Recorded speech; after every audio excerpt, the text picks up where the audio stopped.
กับการขอรายงานตัวกับทางคณะกรรมการชุมชน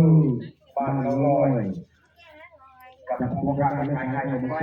จะได้มุ่งมาเดินทางมาถึงการเป็นที่ลอยพร้อมที่จะทำงานในกับท่านนะครับแล้วก็จงว่าของไปตรงไหนจากของร้านแต่ทางทุกๆนะครับจากขอให้ท่านทุกๆรายงานตัวกับพี่กับน้อง